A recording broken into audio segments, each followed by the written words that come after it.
అమిత్ షా రాష్ట్ర పర్యటనకు ఏర్పాట్లు జరుగుతున్నాయి. 10 పార్లమెంటు స్థానాలు దక్కించుకోవడమే తమ టార్గెట్ అని కిషన్ రెడ్డి ప్రకటించారు. 90 రోజుల యాక్షన్ ప్లాన్తో పార్లమెంట్ ఎన్నికల బరిలోకి వెళ్తున్నామన్నారు. రేవంత్ సర్కార్పై ఇప్పుడే కామెంట్స్ చేయబోమని, కేంద్రంలో మళ్లీ బీజేపీనే వస్తుందన్నారు అరవింద్. రాష్ట్ర అభివృద్ధి కోసం సీఎం రేవంత్ రెడ్డి ప్రధానిని కలవడం మంచి పరిణామమన్నారు. లోక్సభ ఎన్నికలకు యాక్షన్ ప్లాన్ రెడీగా ఉందన్నారు state BJP chief Kishan Reddy. దేశానికి మోదీనే ప్రధాని కావాలని ప్రజలు డిసైడ్ అయ్యారన్నారు. శాసనసభ ఎన్నికల్లో ఆశించిన సీట్లు సాధించకపోయినా అద్భుతమైన విజయాలని బీజేపీ సొంతం చేసుకుందన్నారు. రాష్ట్రంలో బీజేపీకి ఓటింగ్ శాతం పెరిగిందన్నారు. లోక్సభ ఎన్నికలపై నాయకులకు దిశానిర్దేశం చేయడానికి ఈ నెల 28న రాష్ట్రానికి హోంమంత్రి అమిత్ షా వస్తున్నారని తెలిపారు. దేశంలో బీజేపీ హ్యాట్రిక్ విజయం సాధించబోతోందని ధీమా వ్యక్తం చేశారు కిషన్ రెడ్డి.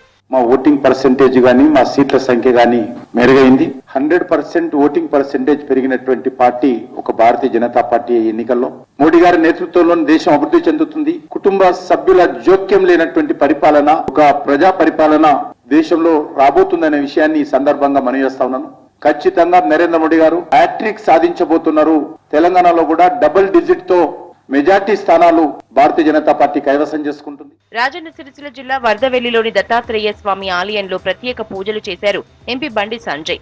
ఆలయం చుట్టూ మిడ్ మానేరు బ్యాక్ వాటర్ రావడంతో భక్తులకు రాకపోకలకు ఇబ్బంది అవుతోందన్నారు. వెంటనే పర్మనెంట్ బోటుకు నిధులు విడుదల చేస్తున్నామని తెలిపారు. తాను మరోసారి ఎంపీగా గెలిస్తే ఆలయాన్ని అభివృద్ధి చేస్తారన్నారు ఎంపీ బండి సంజయ్. ముంపు గ్రామం కాబట్టి ఈ దేవాలయానికి వచ్చే దారి లేకపోవడం వలన చాలా భక్తులు వచ్చి దర్శించుకోలేకపోతున్నారు. బోటు ఏర్పాటుకు సహకరిస్తారని చెప్పడం జరిగింది.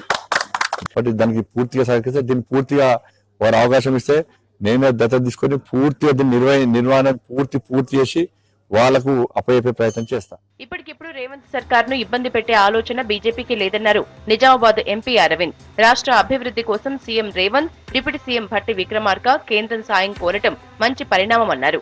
రాష్ట్రం అప్పుల్లో ఉన్నదంటున్న సర్కార్ 6 గ్యారంటీలను ఎలా అమలు చేస్తారో చూస్తామన్నారు అరవింద్. అటు దేశవ్యాప్తంగా మోదీ ప్రభంజనం కొనసాగుతుందన్న అరవింద్, కేంద్రంలో మళ్లీ బీజేపీ సర్కారే వస్తుందని చెప్పారు.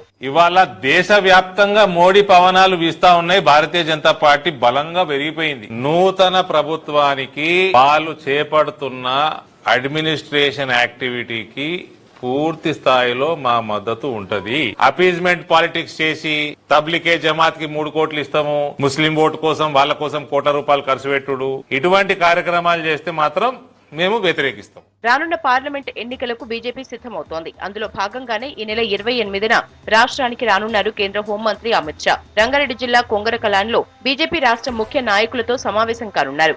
పార్లమెంట్ ఎన్నికలపై బీజేపీ నాయకులకు దిశానిర్దేశం చేయనున్నారు. తెలంగాణ రాష్ట్రంలో ఉన్నటువంటి ముఖ్య నాయకులందరూ కూడా సమావేశం ఉంటుంది. తర్వాత పోయినటువంటి అసెంబ్లీ ఎన్నికలలో పూర్తిగా ఏ రకంగా జరిగినవి, ఏం రిజల్ట్ వచ్చిందన్నటువంటి విశ్లేషణ చేసుకుని వచ్చేటువంటి పార్లమెంట్ ఎన్నికలకు నిర్దేశనం చేయడం జరుగుతుంది. అమిత్ షా పర్యటన సందర్భంగా ముమ్మర ఏర్పాట్లు చేస్తున్నారు స్టేట్ బీజేపీ నేతలు. రాష్ట్రం నుంచి డబుల్ డిజిట్ పార్లమెంటు సీట్ల గెలుపే లక్ష్యంగా ఆ పార్టీ వ్యూహాలకు పదును పెట్టింది.